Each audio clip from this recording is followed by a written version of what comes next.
Hello दोस्तों, welcome back to our YouTube channel Infonix. तो दोस्तों, जैसा कि आप सभी को पता है कि आज से एमपी स्टेट आयुष काउंसलिंग की चॉइस फिलिंग स्टार्ट हो रही है। ठीक है, तो ऐसे में बहुत सारे स्टूडेंट्स को अभी तक भी कन्फ्यूजन है कि हमें चॉइस फिलिंग किस तरह से करना है। ठीक है, तो इस वीडियो में मैं आपसे बात करूंगा कि आपको किस तरह से चॉइस फिलिंग करना है, किस कॉलेज को आपको प्रायोरिटी देना है। ठीक है, किस कॉलेज को ऊपर रखना है एंड किस कॉलेज को नीचे रखना है। ठीक है, तो कौन कौन सी ऐसी चीज़ें होने वाली है जो आपकी चॉइस फिलिंग में बहुत ही इंपॉर्टेंट हो जाती है। ठीक है, तो वीडियो को प्लीज़ लास्ट तक देखना है, काफ़ी इन्फॉर्मेटिव आपके लिए होंगी। एंड मुझे आशा है कि इस वीडियो से आप एक बहुत ही अच्छा कॉलेज सिलेक्ट करोगे आपके लिए। ठीक है, तो वीडियो को लास्ट तक देखना एंड चैनल को सब्सक्राइब ज़रूर करना। ठीक है, तो देखो, सबसे पहली चीज़ तो मैं आपको बताता हूँ कि आप जब भी कोई कॉलेज सिलेक्ट करें तो सबसे पहले तो आप उसकी लोकेशन देखिएगा। ठीक है, क्योंकि यार लोकेशन एक बहुत ही इम्पोर्टेंट एस्पेक्ट हो जाता है।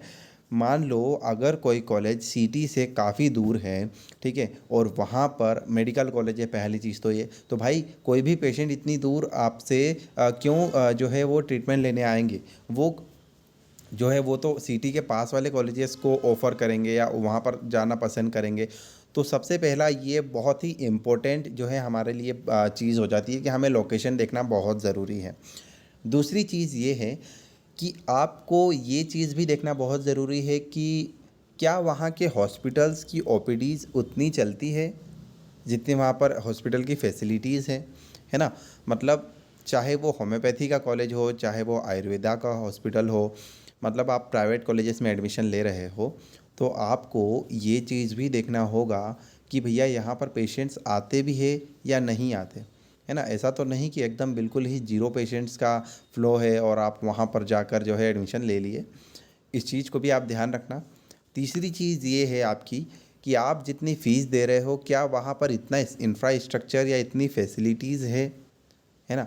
कहीं ऐसा तो ही नहीं आप कॉलेज के अकॉर्डिंग आपने ज़्यादा अमाउंट दे दिया हो, है ना। आपको वो चीज़ भी ध्यान रखना है। ठीक है, अगली चीज़ जो मैं बात करूँगा कि जो न्यू कॉलेजेस है, यानी कि कुछ कॉलेजेस ऐसे होते हैं जिन्हें बाद में परमिशन मिलती है। ठीक है, तो आपको इस चीज़ का भी ध्यान रखना होगा कि क्या वजह थी कि इन कॉलेजेस को परमिशन बाद में मिला, है ना। तो इन चीज़ों को भी आपको ध्यान में रखना है ना। यानी कि आप अगर वो कॉलेज सिलेक्ट कर रहे हैं जिसे बाद में परमिशन मिली है ना, तो आपको उस चीज़ की हिस्ट्री निकालना है कि हाँ, अगर इस कॉलेज को परमिशन बाद में मिला है तो शायद यहाँ पर कुछ ना कुछ गड़बड़ रही हो, है ना। आपको इन चीज़ों का ध्यान। उसके बाद अगली चीज़ हम ये बात करेंगे कि वहाँ की फैकल्टी, है ना। देखो, वहाँ की फैकल्टी के पास उतना एक्सपीरियंस होना चाहिए, क्योंकि यार देखो एक जेन्युइन बात मैं आपसे कहता हूँ, जो मैं मोस्ट ऑफ कहता हूँ कि यार जब हम 3 लाख रुपए या 3.5 लाख रुपए साल हमारा इन्वेस्ट कर रहे हैं तो हमें एक बहुत ही बेस्ट लेवल की फैकल्टी मिलना चाहिए, है ना। अगर आप खुद के एक साल में 3.5 4 लाख रुपए आयुर्वेदा या जो भी कोर्स करने के लिए आप कर रहे हो, आप खुद सोचना कि आप एक लो फैकल्टी के साथ तो नहीं जाना पसंद करोगे। आप एक बहुत ही अच्छी फैकल्टी के साथ, यानी कि जिन्होंने एमडी कर रखी हो, जिनको कुछ एक्सपीरियंस हो, 10 साल 12 साल या एटलीस्ट 5 ईयर्स का एक्सपीरियंस उन टीचर्स को हो, तो आपको फैकल्टीज़ के नज़रिए से भी देखना पड़ेगा, है ना। अगली चीज़ ये है कि वहाँ का जो मैनेजमेंट है ना, आपको ये चीज़ भी देखना पड़ेगी कि क्या वहाँ पर उस लेवल की स्टडी होती है ना। कहीं ऐसा तो नहीं कि वहाँ पर जस्ट स्टडी नहीं हो रही है या कुछ भी फैसिलिटीज़ है। आपको सारी चीज़ें को एकदम जो है ना कि मैनेज कर कर चलना पड़ेगा, है ना। क्योंकि बहुत सारे बच्चे आउट ऑफ एमपी से भी आ रहे हैं और उन लोगों को ये बिल्कुल नहीं पता है कि एमपी में क्या सिचुएशन है। तो मेरी रिक्वेस्ट है, 2-3 दिन का टाइम होता है चॉइस फिलिंग में, तो मेरी रिक्वेस्ट तो ये है आपसे कि आप उन कॉलेजेस में एक बार जाकर विज़िट करें पर्सनली और ये चीज़ें चेक करें कि वहाँ पर प्रैक्टिकल्स होते हैं या नहीं, है ना। लैब्स की क्या स्थिति है ना। वहाँ का क्या क्या मतलब वहाँ के आसपास की लोकेशन आप ज़रूर देखिए कि क्या फैसिलिटीज़ प्रॉपर है यहाँ पर। अगर हम कॉलेज लेते हैं तो हमें इन फ्यूचर तो नहीं दिक्कत आएगी, क्योंकि आज मैं बात करूँ तो एक तरह से एजुकेशन इंडस्ट्री एक तरह से बिजनेस है। तो आपको उन चीज़ों को बहुत ही स्ट्रिक्टली समझना होगा। एक चीज़ और मैं बताऊं, काउंसलर्स का ज़रूर ध्यान रखिएगा। लाइक कुछ काउंसलर ऐसे होंगे जो आप लोगों को इस तरह की चीज़ों में इन्वॉल्व करेंगे कि आप 2 लाख रुपए या 5 लाख रुपए दे दो, हम आपकी इस कॉलेज में सीट बुक कर देते हैं।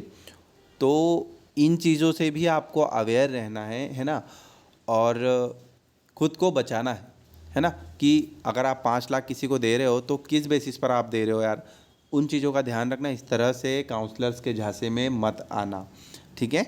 एंड एक और चीज़ जो मैं बहुत ही दिनों से कहना चाह रहा हूँ कि अगर आप आयुर्वेदा कर रहे हैं, है ना, तो सिर्फ आयुर्वेद पर ही प्रैक्टिस करना, है ना, मतलब अपना जो आपने सोच कर रखा है ना, उसको हमेशा ध्यान में रखना, है ना।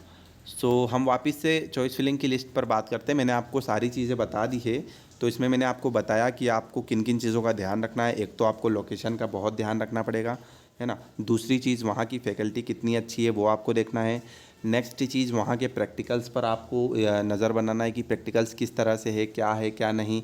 अगली चीज़, वहाँ का इंफ्रास्ट्रक्चर, क्या वहाँ का इंफ्रास्ट्रक्चर इतना अच्छा है कि आपने जितने पैसे किए हैं, जितनी आपने फ़ीस भरी है, वो कॉलेज इतना डिज़र्व भी करता है, ठीक है। अगली चीज़, वहाँ का पास्ट, उस कॉलेज का पास्ट आपको देखना है। क्या यहाँ पर कोई जब भी इन्वेस्टिगेशंस आती है तो क्या इस कॉलेज को हाईलाइट तो नहीं किया गया है, जो भी चीज़ें, परमिशन वाला मैटर भी है। तो आप एक दिन अगर लग रहा है ना, तो यार देखो, ये आपके फ्यूचर का सवाल है। आप कोई भी चीज़ इतनी जल्दी नहीं कर सकते हो। एक दिन चॉइस फिलिंग लेट करोगे, कोई दिक्कत नहीं, कुछ भी नहीं बिगड़ने वाला। लेकिन अगर आपने जल्दीबाजी में कुछ तो भी सिलेक्शंस करे कॉलेज के, तो फिर वो आपके ऊपर ही रिस्क रहेगा, आपके फ्यूचर के ऊपर इस चीज़ की कंडीशंस है ना। तो यही था इस वीडियो में, यही बताना चाह रहा था मैं, है ना। एंड एक फ़ीस का बहुत मसला स्टूडेंट्स लेकर आ रहे हैं, तो भाई मैं सीधी बात बताऊं, इस बार हर कॉलेज की फ़ीस बढ़ रही है, ठीक है। अगर किसी कॉलेज का फ़ीस लास्ट ईयर 2.5 लाख था, तो इस साल उस कॉलेज का फ़ीस 3.5 लाख हो रहा है। ये श्योर बता रहा हूँ आपको, है ना। ये कोई भी यूट्यूबर नहीं बताएंगे, है ना। और कॉलेजेस का फ़ीस स्ट्रक्चर का लिस्ट शायद आयुष की वेबसाइट पर आ भी जाए, तो जैसे ही आता है हम लोग आपको अपडेट करेंगे, है ना। तो थैंक यू, इस वीडियो में यही कहना था, है ना। वीडियो काफ़ी बड़ा हो गया है, तो आपके भाई की बात, अगर आपको कोई भी बात अगर अच्छी लगती है तो प्लीज़ चैनल को लाइक करना, चैनल को सब्सक्राइब ज़रूर करना, है ना, और बेल आइकन ज़रूर दबा दिएगा, ठीक है। So thank you very much, मिलते हैं अपने नेक्स्ट वीडियो में। एंड तब तक के लिए जय हिंद दोस्तों।